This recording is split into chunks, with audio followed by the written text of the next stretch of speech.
ইসলাম। যখন ইসলামের দরকার ইসলাম, তো আল্লাহরে নিয়ে যে কটূক্তি করলো, ইমান আসেনি বেটা? আল্লাহরে নিয়ে কটূক্তি করার পরে গায়রত যদি না থাকে, আমার রসুলকে নিয়ে কটূক্তি করে যদি অন্তরে জ্বালাই তৈরি না হয়, তাইলে তো কবির ভাষায় বলতে হবে, রাসূলের অপমানে যদি না কাঁদে তোমার মন, মুসলিম নয় মুনাফিক তুই রাসূলের দুশমন। ভারতে নুপুর শর্মা রসুলরে নিয়ে গালি দিছিল, পুরো দেশ উত্তাল হয়ে গেছে গা। তো এখন রাখালরা হাতে বাংলাদেশে বৈশা পাঠ্যপুস্তক সংশোধনীতে আল্লাহ এবং তার রাসূলকে তুচ্ছ তাচ্ছিল্য করতেছে।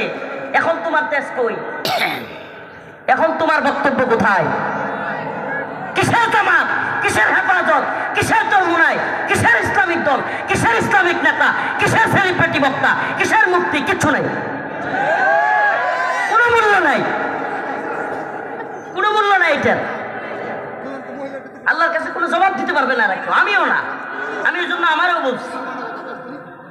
বলছি, সব মাহফিলে বলতেছি, যতটুকু পারতেছি, যারাই পারতেছি, বড় নেতা তাদেরকে বলতেছি, তবু কিছুই হচ্ছে না। ও মা, এটা কি খেলাটা চলতেছে জানেন?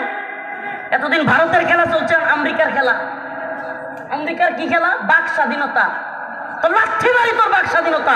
আমার আল্লাহকে নিয়ে কিছু বললে ওটা যদি বাক স্বাধীনতা হয়, এটার চাইতে বড় ভণ্ডামি আর কিছু হইতে পারে না। এখন এই হাসিনা সরকার ভারতের পক্ষ নিতে গিয়া ইসলামের বিরুদ্ধে কেউ কিছু বললে তারা তখন কিছু বলতো না। এখন এই